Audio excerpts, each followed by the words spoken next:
we are. Well, why don't we go ahead and get started with an opening statement, and then we'll open up for questions from our group today. Okay. Thank everybody for being here.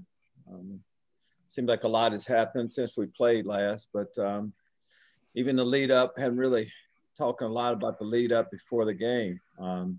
We were missing a few players from it.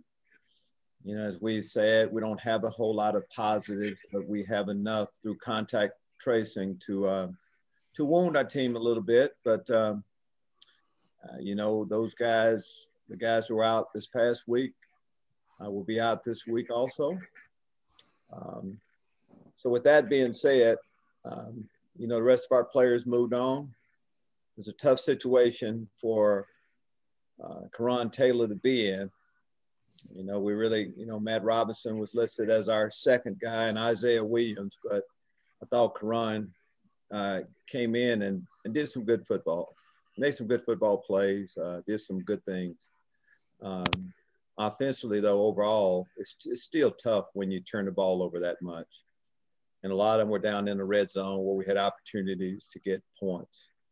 But we were productive as far as yards were concerned, but we need to get some more points on the board.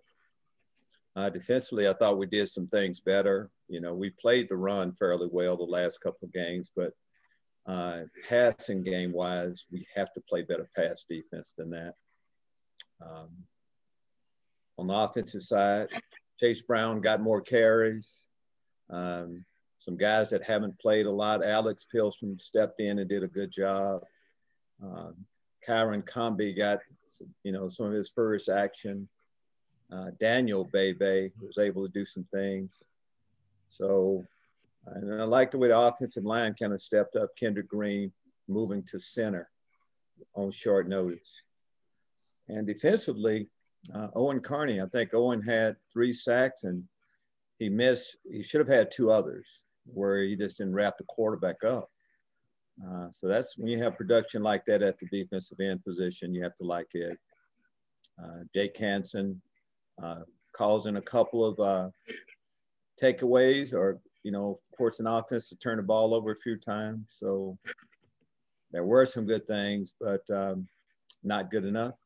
We'll need to clean those things up to beat them a Minnesota team that's coming off a couple of tough losses also. I'll take your question. Bob, you're up first. Scott Beatty on deck, and then Marley in the hole. Coach, it sounds like you had a kind of a short turnaround between the time you found out what was going to happen in terms of players available and how you when the game came. How do you think you guys reacted to that part of this whole thing? Well, I think you don't have a choice, Bob. You know, right. You know, a lot of times when you play in a game and you get an injury, you don't have time to really. It's always just next person up. We had a little bit more time than you know being injured in a game. I'm talking about as far as Doug and Brandon were concerned, but you know we didn't find out until after we had completed our game plan. So that's a little bit harder, but that's life in 2020. Coach, I know tomorrow you gave the guys off for election day. Just kind of talk about your thoughts about that whole thing. Yes, I did. So by giving them off tomorrow, as you mentioned, there was a quick turnaround for us. We practiced our normal Tuesday that we would have. We practiced today, early this morning. So, but it is important. I mean, this is presidential election amongst other things. So I've talked an awful lot about the guys being involved and what's going on in our world and in our country. So here's a chance to really say, to make your voice be known, and just what you believe. So I was able to get out, and my wife and I voted last Wednesday or Thursday, early voting, which was pretty convenient right here on campus. But all of our guys will, if they haven't voted, they'll be voting tomorrow. Thanks, Coach. You're welcome. Okay, Scott Beatty, you're up. Marley, you're on the deck. Lovie, I've heard the adage that you can't lose your starting job to injury once he returned, but with the play of some of the folks that have come in, Johnny Newton, Grant Taylor, Tariq Barnes, are any of those guys sort of challenging that notion? Well, when you say you've heard that, I've never been a part of that. I've never gone by that. To me, you make decisions at that time on who starts, who plays, all of that based on the information you have. And if you miss for an injury or whatever, and someone comes in and they play so well that you feel like you need to continue to play them, that's always been what I've gone with. Most of the time, that's not the case where, you know, someone steps in and performs so well that you. So we'll see how that plays out. In the meantime, that's for later on. Right now, we need everybody that's been put in a position where they need to play now, they weren't playing before. We need them to play at a high level to give us a chance to win. Simple as that. Is the play of Johnny Newton as a freshman something very unique from what you've seen? We loved Johnny Newton when we recruited him. You know, just picture, he's playing defensive tackles for us. He was on a playoff team at running back. I personally watched him score in overtime in Florida. Florida High School, one of the top program, Florida High School at running back. So when you put an athlete like that at the defensive tackle position, you're pretty excited. When I was in Chicago, we had a guy, Henry Melton, that you know, started at running back for the University of Texas, and we moved to defensive tackle. And we ended up getting a good player. I'm not saying that's who Johnny Newton is, but we've liked everything he's done since he's been on campus. And if Jamal Woods can't go this week, we feel comfortable with him playing. Last one.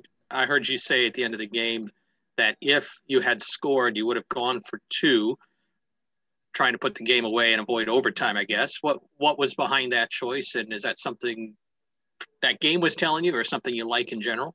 That's something I like in general. That's something that the game told me. When you have momentum, like for us to make the comeback, we would have had momentum. And to me, you end the game as soon as you can. Now, that's not to say that next time we have an overtime game, I'm going to go for 2, or possibility of going in overtime, I'm going to go for 2.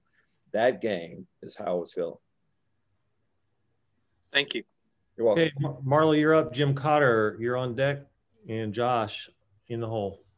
Hey, Lovie, I wanted to circle back on the election. It's not just you guys that have the day off. It's the entire NCAA, and you guys are going to continue to have election day off moving forward. What kind of precedent does that set in the college sports landscape?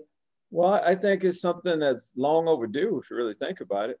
I mean, we have holidays where we take days off for a lot of different things. What is more important than the presidential election, amongst other things that will happen tomorrow? So it's something that should have been done a long time ago. And, you know, in years past, I'm sure there are a lot of guys that it just didn't work. Just picture a typical day, you know, work game week day, game week Tuesday, football for 4 hours, lifting, all that, plus, you know, school. And now you can just, whenever it works into your schedule, you can, of course, do it. And then just kind of be involved with the rest of the world to see. I mean, it's exciting to see results coming in. So I'm pumped up. I'm glad that 2020 kind of told us this is something that we should do, and can't wait to see who our next president will be. Awesome. And just another quick one here. Is there any update on Matt Robinson or any indication for what the quarterback room looks like right now? Yeah, Matt is getting better. Marla, you kind of know that was the answer I was going to give you too, right? He is getting better. Don't know, the extent of him being available for this weekend, but he is getting better.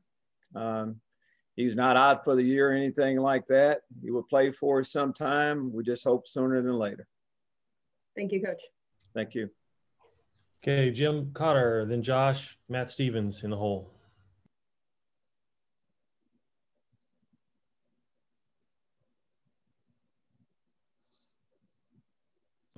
Jim, are you on mute?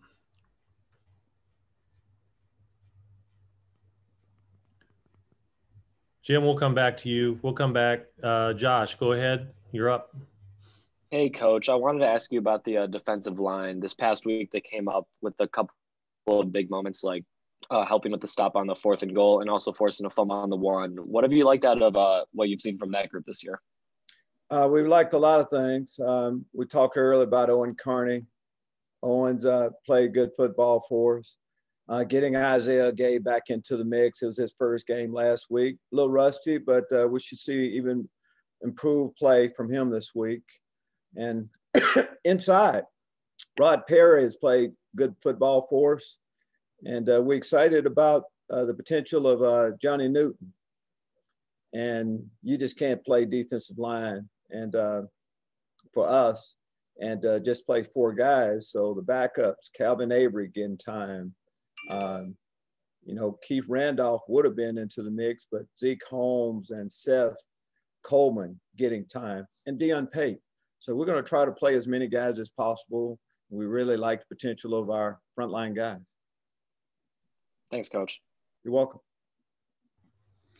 Okay, Matt Stevens, Jeremy Warner on deck. Lovie, are there things in the last 2 quarters of defense that you've played that you can point to that give you signs of hope and signs of improvement compared to, the first 6? Well, we did they score in the last quarter? No, they didn't. So that's a start. Keep them out of the end zone. Hope. We took the ball away a couple of times. Had a 4th down stop. So we're counting that. Our goal going into every game, of course, is at least taking the ball away 3 different times. So there is hope, and we did some good things. Can't give up. Really, if you look at it, we gave up 24 points, and we got to get that number, of course, down. But I saw improvement from game 1 to game 2, and we did that same type of improvement from game 2 to 3. And I guess it's the question I asked you on Saturday, but is the frustration about your pass defense because this is, you have so many veterans back there that you thought coming into the year were going to be higher quality, coming out of the gate? We hadn't played well. Yes, we have some players that have been around here for a while. First 2 games, we haven't played as well as we'll play in the future going forward. Kind of as simple as that. Expect to see those guys play better this week, and we will. And lastly, I wanted to ask you about your ability to be able to run the football throughout the entire Purdue game. That was something that I know you guys have an emphasis on, and it seemed like you guys had a lot of success doing that throughout the game on Saturday. We moved the ball well. We had a lot of yards, and of course, we say a lot of yards. It's going to always start with being able to run the football. We talked about our offensive line. Guys moved around, but they played hard. All of them gave our running backs a chance. And Chase Brown and Mike Epstein both had their moments. And, of course, Karan was able to run the football too. So there's still a lot to build on. Tough loss, but a lot to build on for this week. Thank you, sir. You're welcome. Okay, Jeremy, you're up. Nico on deck. Scott Ritchie in the hole. Good afternoon, Lovie. Minnesota obviously last year had a big year offensively. What have you noticed on them through film in 2 weeks on their offensive side? Well, they did have a good year offensively. Just as a team, they did last year. And most of the guys, Bateman is back, one of the best receivers in the game. Tanner Morgan is back, outstanding quarterback. So you start with that, with those guys. And still, there's a commitment to the run. Running back has played outstanding ball this year. So it's the same system. They believe in it. Had a lot of success. If you just looked at what they've done offensively, both games, they've really played a really good offense. Haven't played as well defensively, but offensively they've continued to move the ball on everyone. And got to ask, Lovie, afterwards, are you guys feeling good? No more tests since then that have been positive? No more. We have been good throughout. But, when you say that, we live in this world. We're voting like everybody else, right? And we're also living in this world like everybody else. And as I see it, more and more positive tests are popping up everywhere. We test every morning. We'll continue to talk, Jeremy, to our guys about social distance, washing their hands, keeping their mask on. doing all of those things. And we just hope that we continue to be lucky, but no more positive tests for us. Thank you, Lovie. Welcome. Okay, Nico, you're up, and then Scott Ritchie, and then we'll try Jim Cotter again. Go ahead. Hey, Coach, quick follow-up to, no more positive tests. You had mentioned that the guys who were out last week will also not be playing. Does that include the 12 guys who were involved in the contact tracing efforts? Well, I'm not going to necessarily go into who all will. Eventually, all those guys will come back. We don't have any positive tests. We'll kind of leave it at that right now. As soon as we can get the guys back on the football field, we will, hopefully sooner than later. I don't want to run around your question, but there's a lot of things up in the air a little bit. We're following protocol, and you look at our protocol, you can kind of see when some of the guys will be coming back. And then with those guys being out, you've talked a lot about just the depth of this year's team being better than years past. Is it kind of, I guess, what's the reaction like for yourself, knowing that you have that depth, but then actually getting to see some of those guys step up in an actual game situation when called upon? Well, that's good. But I'll just say, with the amount of guys, I mean, you only have so many players still. And as I was just asked about, do we have any new cases and all? We can't afford any others. We can't afford to have another group of players go out. We're right at the border to be able to really, practice the way we would like. And of course, at a few of the positions, we're right at the minimum amount too for it. So that's why we have to really concentrate and stay in the protocol and do what we're supposed to do to be able to continue to play ball. Thanks, Coach. You're welcome. Okay, Scott Ritchie, Jim Cotter, Joey Wagner in order. Go ahead. Afternoon, Lovie. We've talked about Owen Carney a little bit now, but did you just see something click for him on Saturday against Purdue where, he had, one of the better games of his career so far? No, he had the best game of his career so far. And it's supposed to happen like that. The first game, of course, didn't play as well. Played better last week. Owen's a graduate. He's smart. He's got size. He's got speed. He hadn't been able to put it all together, but he was involved and made plays this past week. I say that, but Owen will talk about the penalties or something that can't do. Those were big calls against him. He would have an outstanding game if he had gotten away from those. But yeah, something clicked that hadn't before. Absolutely. I mean, these guys been around for a long time. It was an early enrollee. The spring, as a freshman. You say yeah, I recruited him. So I know he's been around for a while. Yeah, remember sitting in his home. Yeah, absolutely. He's been around a while. And he's supposed to play well now. You get to your senior year, everything that you've learned should be on display each week. And what he'll talk to you about is that he can definitely go another level. He can definitely take another step. That's what I'm excited about. What type of conversations maybe have you had with him before this year where this was his opportunity to grab a hold of a bigger role and do something with it? All the above, everything you ask, and those are conversations we've had with him. Yes, and yes. He understands this is last year. He understands everything that's happened before. And but you look forward to the next year. You work hard in the weight room, which he's done. You study the game more, and you hope that you play better based on your preparation. And that's what he's doing. Thank you. We're going to try Jim Cotter again, then we'll go Joey Wagner, and then Alessandra. Okay, Lovie, we'll try this again. The two guys that tested positive, I know the other ones that contact traced were their roommates. Can you trace it to just one specific incident, or was just basically the luck of the draw with those two? You can't trace it. I mean, we left our state, yes. We stayed in a hotel out of state, yes. But we were back down here at home when we found out about it. So we have no idea. We have no idea where guys don't live in a bubble. So, and it's just hard to trace it anyway. So you just we're constantly going over what we're doing and trying to make sure that we're keeping the players as safe as we possibly can. And that was the case. And sometimes things just happen. Thank you. You're welcome. All right, Joey, you're up, and then Alessandro, and then Shannon Ryan.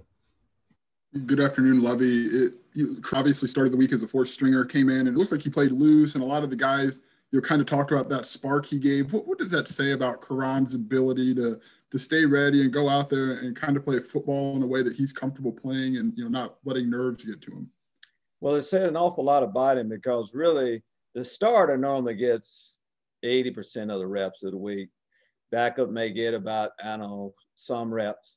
13 quarterback gets very few. 14 quarterbacks doesn't get any, really. Karan had really been signaling pretty much, but when you're not getting a lot of reps, you should be getting reps mentally.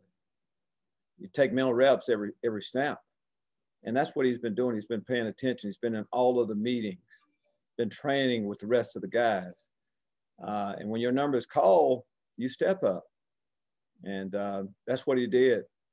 You have to have confidence in yourself. And if you talk to Karan, he has confidence in himself. But that confidence should grow. And now it's about correcting those mistakes that he made and putting an even better product on the football field if he's called upon. And Alex Pihlstrom, he comes in as a walk-on tight end. He puts on some weight to move to the guard position. Can you kind of tell me how that developed, what necessitated that positional change, and how he's responded to it? Well, a lot of times when you're a young player, we never know what position they're going to end up. And if they eat right, eat proper nutrition, keep lifting, we'll see what their body tells us, as far as where they play. The good thing I do know Alex because he was he was on the look squad. He was on the scout team for a long period of time, and he was dominant down there. A lot of times before guys start playing at their rightful position, you kind of see them when they're running the scout team. And he was good at tight end, as you mentioned. He kept getting big. I knew he would help us somewhere. And he's got a future. And normally when you deserve to play, something happens where you get a chance to, and you got to answer the bell. And he answered the bell.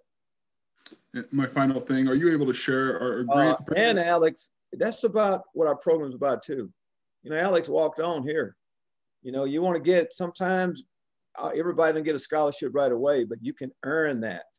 And there's a group of guys that I have in my mind that, will earn a scholarship here just kind of based on what they're doing. Had to get that in there. What was your question? Your next question? Are you able to share, are Brandon and Griffin feeling okay? Are they showing any symptoms or? Yes, they are. I can share. They're have mild symptoms, no symptoms really. So there's they'll go through the process, of course, but no symptoms really. Thank you, Lovie. You're welcome. Okay, Alessandra, Shannon Ryan, up and on deck. Hey, Lovie, with some, like we just talked about too, less experienced players with Karan and Alex, are you going to have to change anything or kind of add anything to practice to make sure they're prepared for this weekend? No, you take center stage and you get early reps. Well, not early reps, you get reps to really prepare to play if called upon now. You only have so many, reps that you get through the week to prepare for an opponent.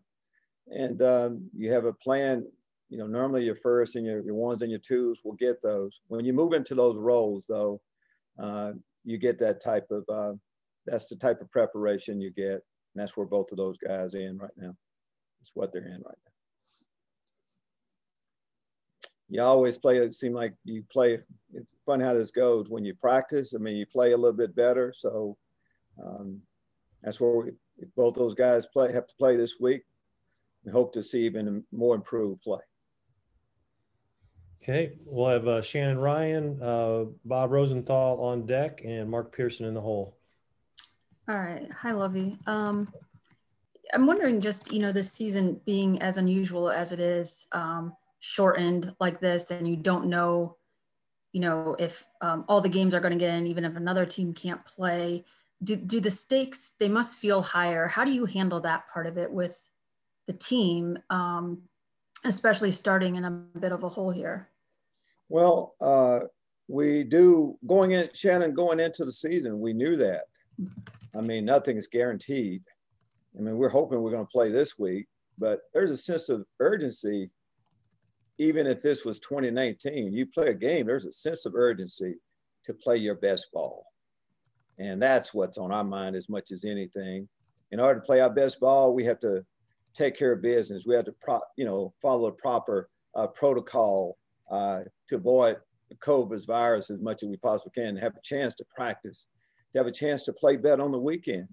So we understand what we need to do, but yes, there's a sense of urgency, especially when you're 2 games in the hole, to get your first win. And you get your first win, though, if you play your best ball. And that's what we're trying to do right now with whoever we have, whatever players are available. That's what we're going to do. That's what we got to do. And I wanted to ask a follow-up about Karan, is just the focus points for him this week in practice, getting those reps, but how much do you feel comfortable putting on his plate when it comes to the game plan? Well, it's a fine line. We want enough, but we also realize that, he was a guy that hadn't gotten a whole lot of reps. So, as coaches, that's what, we get paid for that. And I trust Coach Smith is in the room with him every day to know exactly how much he can handle. And that's what we'll go with. And, last week we were, it was Brandon, and then it was Matt, and then it was Isaiah, and then it was Karan. I mean, once you go through a situation, you keep thinking down the line a little bit more. I mean, there's, our backup. I mean, Deuce Spann was on the look squad last week, running the scout team. His role has changed. So we have a lot going on right now. And just the last thing for me, I want to make sure I'm 100% accurate, because I don't know if I understood one of the answers about the guys who, were in quarantine from contact tracing. So is it accurate to say there's 2 positive tests on your team?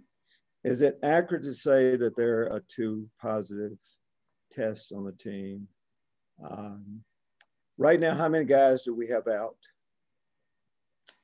Okay, so your numbers say what? Most of those guys, I'll say, are out because of contact tracing. Yes. We're not giving the exact number. We have about 2. How's that? Okay, so more than 2 are positive. It 3. sounds like. How about 3? 3 are, I think we have 3. I think 3 we had positive. 1 before, and then there were 2 that were knocked out this time. So I think that's 3 total. Okay, but 3 right now positive? Yes. Okay, thank you, Lovie. Well. Okay, Robert, you're up, and Mark Pearson on deck. My question is simple. Given the season and given your goals for this season, after starting 0-2, would you consider this game a must win? Must win. I mean, that's pretty hard to say must. It's a game that we need to win. We're going to do everything possible to win. To say must, I would use those words. It's a game that we're going to do everything we possibly can to win. That's what I would say. We wanted to win those other 2. We're playing division, conference games. You want to win every one of those, and we don't have a win, and we played 2. This is a game we need to win. Absolutely. Okay, Mark Pearson, and then Jim Matson. That may wrap it up. Jim may wrap it up. Go ahead, Mark. Coach Jake Hansen led the team in tackles, obviously was hurt early in that Wisconsin game, returns. How key is he in stopping the run that you had some success with on Saturday? Just a valuable player. Good first off, very good football player. He calls a couple fumbles the other day. He's going to make big plays. When he's on the football field, we're just a lot better team. Of course, a lot better defense. It's, success can come a lot easier with Jake being out there. Stopping the run, playing the pass, making the checks. He does so much. And that's what you need. You need guys like that. When you have an 0-2 record, you got a big game coming up, gives you, as a coach, a lot of confidence when you have Jake out there healthy on the football field. I know he's excited, just like the rest of our guys, to get after it this week. And then just one more for you, Lovie. As far as Karan Taylor goes, as you mentioned, he did have, a bunch of turnovers, but he was able to rally back late in the game. What does that say about his mental state of staying in the game, even though he made some mistakes, but led you guys down the field and had a chance to win there at the end of the game? Well, just touching on the mistakes again, I mean, most guys, when the first time they play, they're going to make some mistakes. Most guys, though, when they play, normally don't have that much success the first time they play. So we kind of highlighted that as much as anything. We were down. He needed to bring us back. We had a chance to win at the end. All these things happened because of Karan's play along with our offense. So that's what we're building on. I know as I said, we practiced this morning. When you see that, it's one thing to think that you can do it, but when you get out there and you actually do it, it gives you a lot of confidence, and he has confidence for sure. Thanks so much, Coach. Thank you. Okay, and we'll wrap up today with Jim Matson from Peoria. Coach, again about Karan, his high school coach, Tim Thornton, said a lot that he was often at his best when a play would break down. And his ability to kind of freelance, and stand-lot's probably not the word, but how much do you welcome him doing that, and how much maybe with the turnovers do you fear him being a little wild, I guess? Well, I mean, as you know, each offensive play is kind of scripted the way we would like for it to go, but plays do break down. When I say break down, it may cause for a little bit more. Karan can be creative.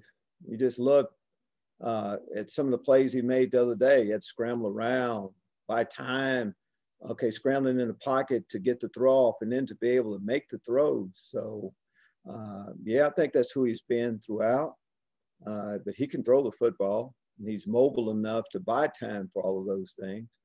And I'm just going to say again, it's just tough when you're in that fourth position, you're not getting a lot of reps. It says so much about you that you can take mental reps and still be able to go out there and perform the offense. Our offense kept going with Karan out there last week.